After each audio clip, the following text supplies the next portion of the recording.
Звуки страшные, а проблемы нет вообще. Вот эта ситуация, которая была с Иксом. Сейчас к нам приехал Икс на переборку ходовой, ребята перебрали ходовую, собрали, сделали развал, человек выезжает, говорит, что-то щелкает. То есть ты трогаешься и такой щелчок, раз, щелк. Даешь назад, снова щелк, поворачиваешь руль вправо, влево, и каждый раз щелк, щелк, щелк, щелк. Поднимают, смотрят на яму. Проблем нет, вообще вся ходовая идеальная. Чтобы вы понимали, знаете, в чем был прикол? Под этим трехтонным автомобилем есть металлическая защита. Ты, конечно, пистолетом защиту уже не затягиваешь, правильно? Подтянул себе трещоткой, и все нормально. А оказалось, она слегка не дотянута.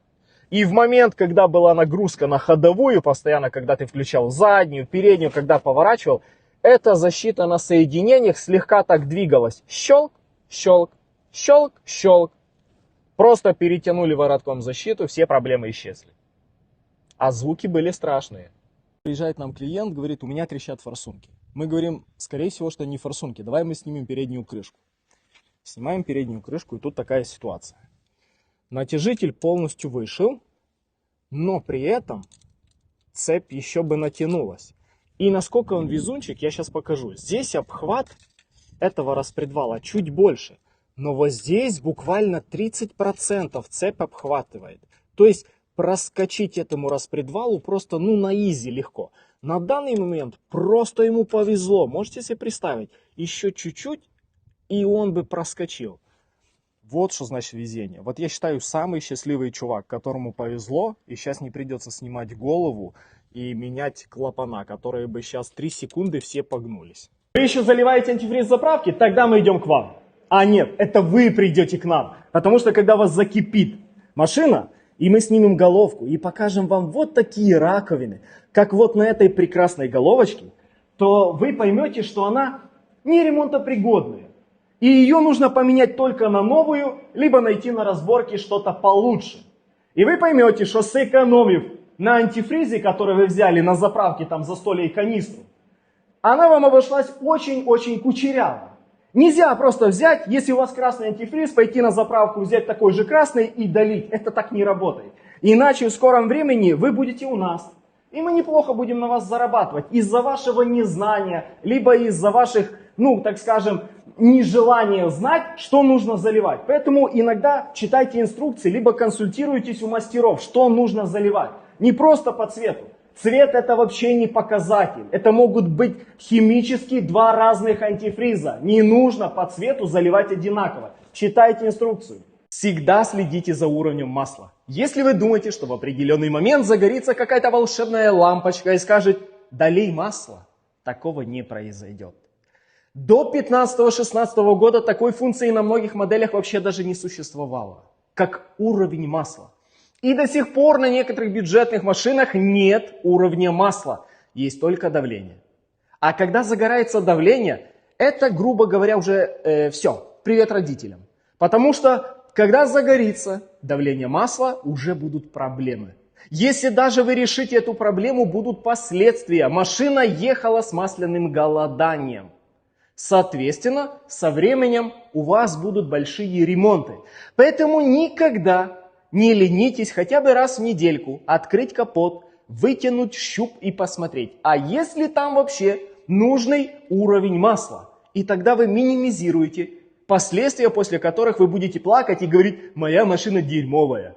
Нет, это не машина дерьмовая, это просто ты ленивый. Еще раз, К9К мусор. Ты его купил, когда он новый, он тебе 100 тысяч проедет, нормально. Потом, когда ты его начинаешь ремонтировать, это бесконечно. То есть ты должен или на ремонт положить еще стоимость двигателя, просто в принципе, либо ты его отремонтируешь там на 5-10 тысяч, и опять будешь ремонтировать, и опять. Женька, что происходит? Ты ж вроде толковый моторист. Ты шаришь, я многие твои видео еще смотрел, не знаю, еще лет 10, мне кажется, назад. Ты разбираешься в тачках, что за бред? Что за бред ты несешь? Какие 100 тысяч? Ни один К9К не помирает раньше 100.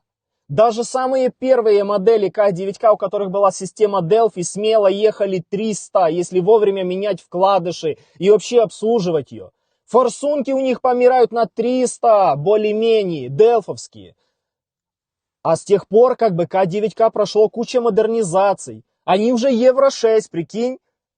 Так вот, ни один двигатель не помирает раньше 300. Даже на 300 они не помирают. На 300 может сдохнуть топливная система. Окей, поменять 4 форсунки, и она снова едет 300 тысяч. Какой ремонт на 5-10 тысяч, а потом снова? Это что, ты ремонтируешь, и оно едет 5-10 тысяч? Это такие, может, специалисты ремонтируют. Но К9К, не надо о них так говорить. Это одни из самых топовых движков. Плюс ко всему, ну зачем тогда этот модельный ряд весь ставить? Все французы стоят на этих двигателях. Даже Mercedes ставит их. И проблем нет, они все едут 300-400. На некоторых даже вкладыши люди не меняют по 200 тысяч. И проблем нет никаких. Зачем ты вот эту ерунду рассказываешь на всю аудиторию? Это бред. Женька, нельзя, я когда-то был твоим фанатом, но сейчас, походу, надо фильтровать все, что ты говоришь.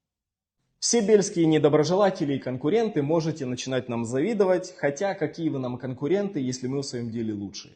Все, что касается ремонта двигателя, уже находится у нас. Ремонт головы – не проблема. Ремонт блоков, коленвалов, шлифовки, опрессовки. Все, что нужно для того, чтобы двигатель сделать от нуля до финиша, находится у нас. Не нужно больше ждать километровые очереди, не нужно ни перед кем унижаться, а потом отдуваться перед клиентом за чужие косяки. Это все уже делается прямо у нас. И мы даем гарантию на свою работу от нуля до финиша. Почему бы и нет? Приехал мужик на Hyundai поменять цепь. И сразу первые косяки после предыдущего сервиса. Год назад он где-то менял цепь. Снимаю цепь, смотрю, первый болтик не затянутый.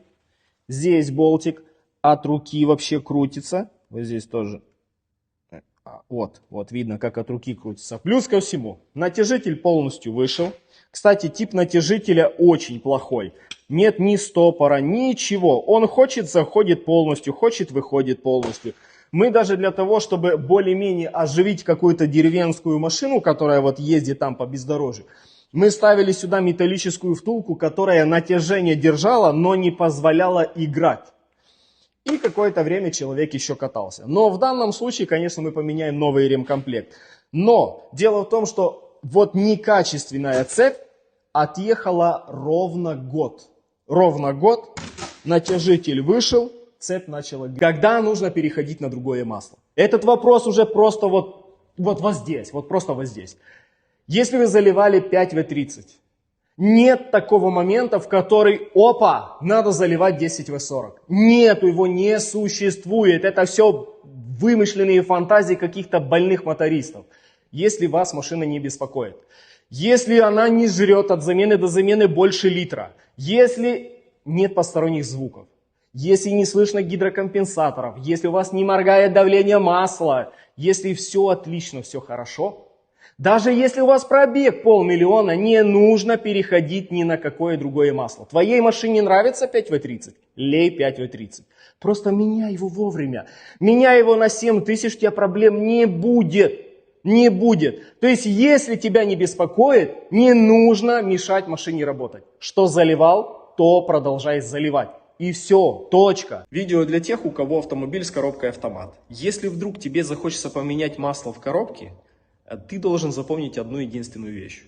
Никогда не меняй масло не в квалифицированном сервисе. Это такой важный нюансик, потому что есть большие-большие последствия из-за некомпетентных специалистов. Второй момент. Это не всегда нужно соглашаться на полную замену масла. То есть в основном практикуется частичная замена, не полная. Это в том случае, если вы не знаете состояние своей коробки. Было много случаев, когда после замены масла в коробке машина никуда не уехала. Вот на подъемнике как стояла, так и осталась. Либо были пинки, толчки, выбивала ошибку, не переключала передачи. То есть будьте очень внимательны. Это большие риски. Если ты без опыта меняешь масло, то могут быть большие последствия. Рубрика «Гаражные специалисты» и последствия, с которыми мы сталкиваемся, когда неквалифицированные мастера пытаются сами разобрать форсунку. И вот у нас вот такая вот форсуночка после гаражного специалиста. Обратите внимание, все грани слизованы, это полбеды. Здесь следы от болгарочки, это понятно. И знаете почему? Все просто. Дело в том, что они пытались колпачок открутить как положено. Ну, в правильную сторону. А здесь все наоборот. Здесь резьба в другую сторону. И они просто убили не просто еще колпачок. Когда они пытались открутить, тем самым закручивая, они сорвали вот здесь, на распылителе, сорвали этот ограничитель. И этот ограничитель поцарапал корпус форсунки. И эта форсунка просто под выброс. Эта форсунка идет тупо под выброс, потому что вот здесь есть уже борозды. Эта форсунка выбрасывается. Поэтому вот вам гаражные мастера, которые пытаются собственноручно разобрать и собрать форсунки. Грамотный специалист, когда меняет масло в коробке автомат, первое, что он сделает, это сольет в прозрачный стакан грамм 50 масла. И проверит на наличие стружки. И если он найдет там стружку, с большей вероятностью он не захочет менять вам масло. Либо же только под вашу ответственность, под роспись где-то, он согласится поменять вам масло. Потому что когда есть в системе уже стружка, есть шанс, что после замены масла у вас могут быть проблемы. Как я и говорил, пинки, толчки, может не переключаться коробка. Она может даже с подъемника не уехать. Вы просто включите в драйв, а она не поедет. Поэтому не всегда нужно в первый попавшийся сервис идти и менять масло в коробке автомат. У нас много было ситуаций, когда люди приезжают, говорят, после замены масла в коробке автомат, вот у меня такая ситуация, такая, вот на лафете приехал, вот я приехал, у меня пинается, вот у меня ошибки загораются по каким-то фрикционам, соленоидам, поэтому не всегда нужно идти в гараж и менять там масло, потому что не везде есть квалифицированные специалисты. Почему до 18 лет нельзя ехать за рулем, а после 70 лет можно ехать? Сразу хочу пояснить. Видео не несет никакой оскорбительный характер. Я не хочу никого обидеть. Сразу на этом делаем акцент. Но были моменты в жизни, когда ты задаешься вопросом, почему человек, который едет 5 минут с включенным поворотником, но при этом не поворачивает, он не опасный? И почему человек, который со светофора нормально тронуться не может? Почему человек, который не слышит звукового сигнала? Почему люди, которые не понимают, моргнул, не моргнул, пропусти, едь, остановись, ноль вообще в автомобильной теме, ноль в этих всех намеках дорожных, им можно ехать, и они не опасные, а до 18 лет это опасные. На чем вообще строится вот эта логика? Как вообще эти базы, на чем они построены? И вообще, может где-то в каких-то странах есть ограничения? Я не знаю, какие-то повторные, может кто-то сдает права, может как-то их на пригодность проверяют. Плюс ко всему я уже не говорю про физическое состояние водителя. Он с палочкой заходит в машину. Как он при случае какой-то аварии среагирует? Если он на палочке еле заходит, точно так же самое, у него там зрение может быть минус 3, минус 5, я даже не знаю. Как он все это видит, кто это все проверяет? Пускай лучше машина жрет масло, нежели антифриз. Слышали такую поговорку в интернете набегать? Но никто из вас не задумался, почему.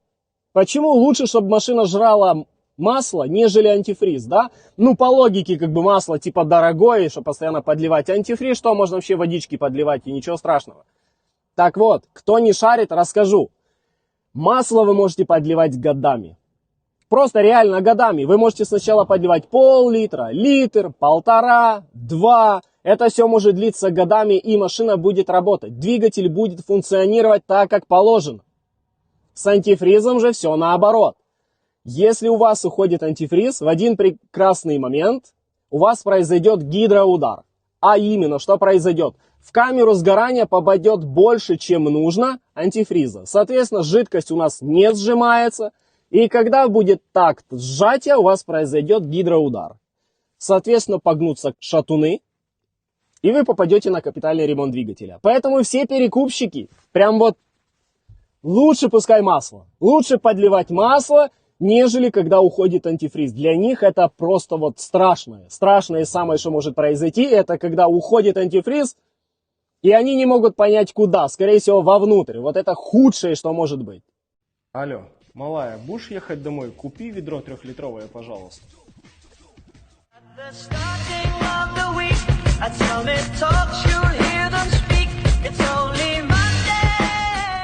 Мое плохое отношение к присадкам ликимоль и в целом к присадкам, которые заливают люди в бак, в топливо, которое заливают. Запоминайте как азбуку, как лимбомастре запоминайте. Если бак не сняли и не помыли, а залили присадку, в 90% случаях у вас будут проблемы по топливной системе. Потому что чистящая присадка загонит всю грязь из бака вам в топливную систему. И убьет вам мультипликаторы и насос. Просто запоминайте. Захотел купить присадку, снял, почистил бак. Не снял, почистил бак, приехал к нам на ремонт форсунок. Все просто. Дизель дает в долг. Да, это правда. Честно, это правда.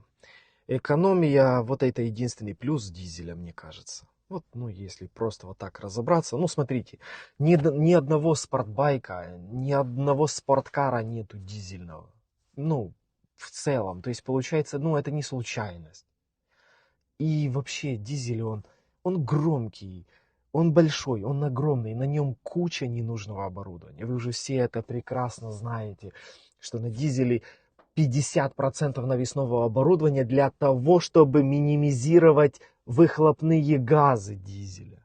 То есть эти системы нужно обслуживать. ЕГР, охлаждение, AdBlue, сажевики, катализаторы. Это все не нужно, но оно все нуждается в обслуживании.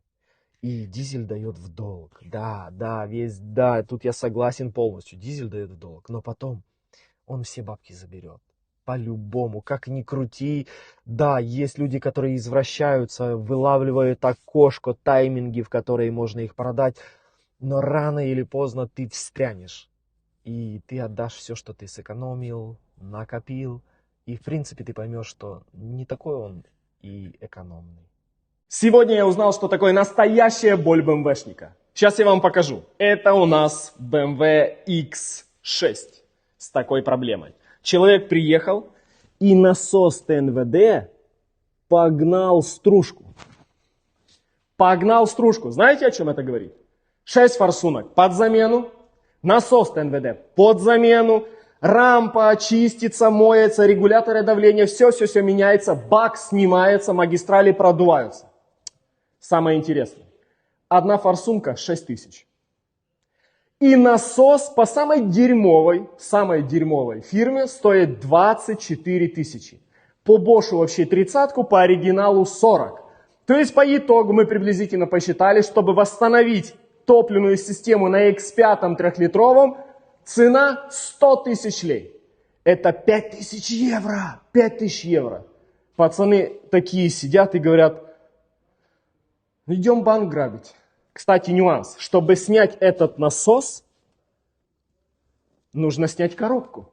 Мы, кстати, коробку уже сняли. Коробочка вот здесь вот валяется. Но это не изменяет того факта, что по итогу суммарно это выходит в нереально колоссальные бабки.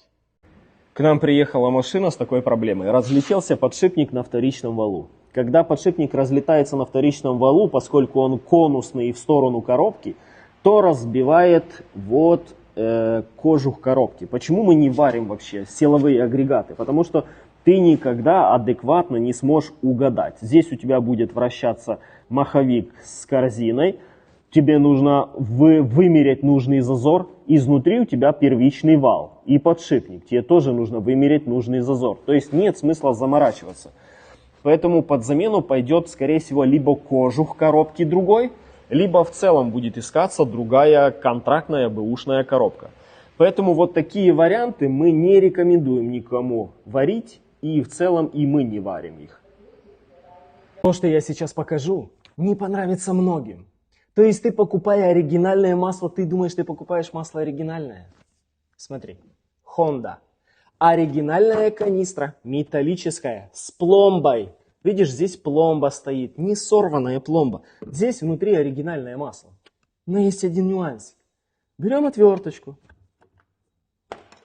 и делаем вот так. Вот, сняли пробочку, пломбу не нарушили. Как ты думаешь, что здесь внутри? Правильно, здесь может быть все, что угодно. Здесь может быть разная бурда, но точно не масло, которое здесь написано 0В20. Здесь не 0В20, и ты никак не докажешь. А пробочку взяли, вот так поставили, на полочку поставили и продали. Потому что пломба не сорвана, канистра целая, оригинальное масло. Ну что, еще веришь в оригинальное масло? Трехцилиндровый дизельный Seat. В общем, сняли мы турбину в ремонт, сняли охладители ЕГР и расскажу один прикол. В общем, из системы удалили экологию. Экологии нет, ну то есть бочка пустая. Вот. Но охладители ЕГР с ЕГРом не заглушили. То есть система так и осталась рабочая, просто отключенная. То есть вакуумное управление не было подключено. То есть она не работала. И вот здесь перегорела перегородка, получается, и антифриз попадал в каналы ЕГР. Уровень антифриза уходил, машина проблемы создавала людям, хотя люди были уверены в том, что систему как бы ЕГР им удалили, и она в принципе не работает. Но она и не рабочая создавала проблемы. Поэтому либо доводите работу до конца, либо меняйте модуль в сборе. И не создавайте такие проблемы людям. Давайте разрешим вечный спор. Что все-таки лучше? BMW, Mercedes или Audi? Если тебе нужны эмоции и скорость, выбираешь BMW. Если тебе нужна красота и надежность для всей семьи, выбираешь BMW. Если тебе нужно подчеркнуть свой статус, выбираешь BMW. Добавить больше нечего. Прогревать бензиновую машину по утрам или нет? Я бы, наверное, сказал, скорее всего, нет. Достаточно того, что вы сели в машину, завели, пока ты пристегнулся, пока вытащил ключи, телефон, пока включил аудиосистему, пока включил какую-то песенку, пока то все. Прошло 2 минуты. И ты смело можешь ехать. Ничего не произойдет. Вообще. Ты смело, легонечко можешь тронуться, поехать. Не обязательно коксовать ее 10-20 минут, а потом ехать. Это не обязательно. У вас не газон и не ЗИЛ. Если у вас свежие машины 2010 и выше года, нет в этом никакого смысла. Каждый день вы убиваете себе здоровье формальдегидом. Это касается всех автовладельцев, особенно сейчас в 40-градусную жару. Ситуация. Вы подходите после рабочего дня к машине, открываете дверь. Что происходит, когда машина постояла целый день на жаре? Правильно, в лицо ударяет столб жара, неприятных запахов, пластика, всех элементов, которые находятся в салоне. И там пластик выделяет это химическое вещество формальдегид. И вы этим дышите, когда сели в машину, завели, приоткрыли окошко и поехали. Простая манипуляция вам продлит жизнь, и не будет проблемы с легкими и так далее и тому подобное. Просто перед тем, как ехать после такой жары, заводите машину, приоткрывайте окна и включайте кондиционер. И пускай оно так минут 10 просто поработает, хотя бы 5 минут, пускай поработает с приоткрытыми окнами, пускай проветрится салон, и только потом садитесь, и то с приоткрытым окошком и включенным кондиционером продолжайте движение. Но не садитесь сразу в горячую машину, приоткрыв окно и поехали. Вы успешно вдыхаете формальдегид. Опрессовка системы дымогенерации на Vito. Так, никаких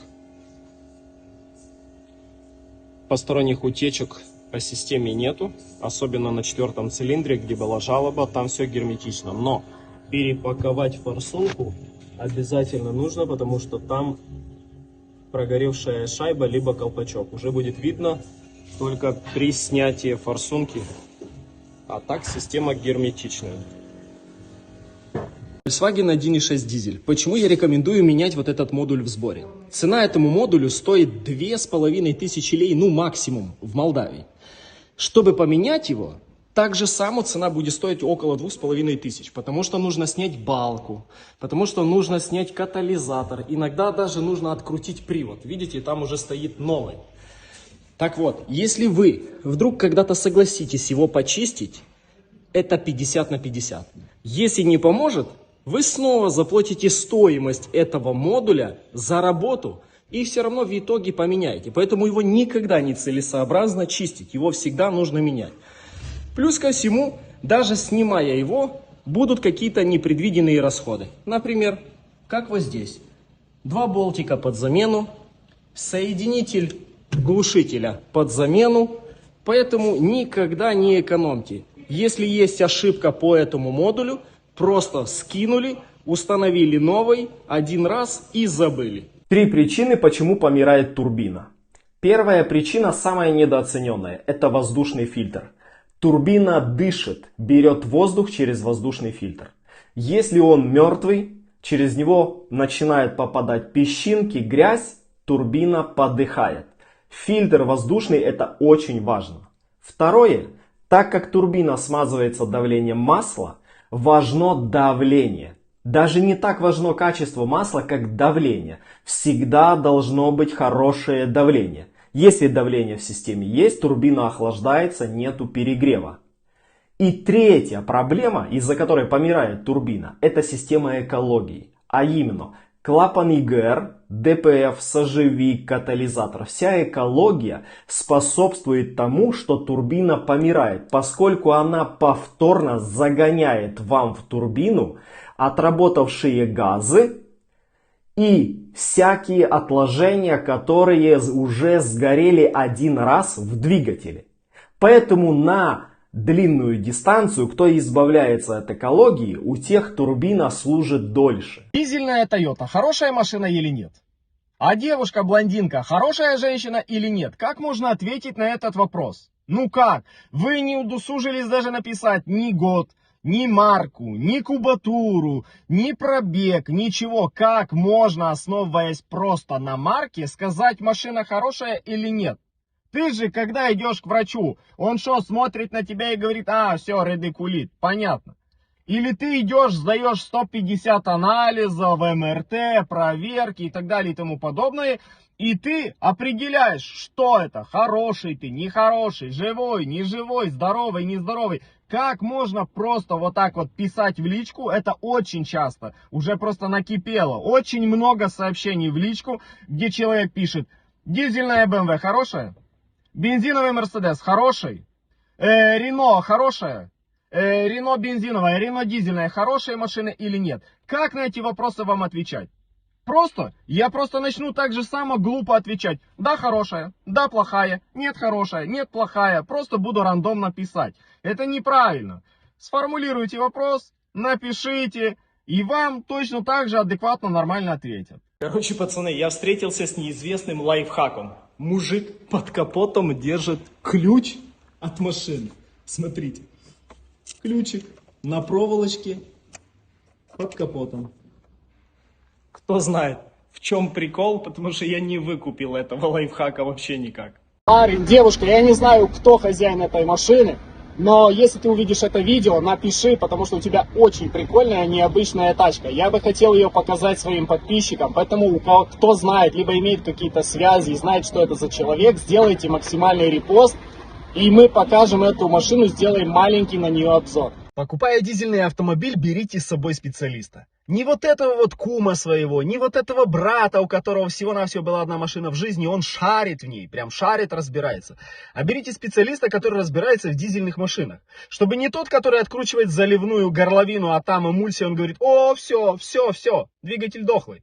Либо если он там где-то чуть сапунит, все, хана. Либо тот двигатель, который, например, масло почернело, он вытягивает щуп, черное масло. Не, все, куда, эта машина нам не подходит. Берите человека, который разбирается. И запомните, если вы не проверите машину в автосервисе, никто вам, даже самый обалденный специалист, не расскажет приблизительно о состоянии вашего автомобиля, если не сделать в автосервисе кое-какие проверки.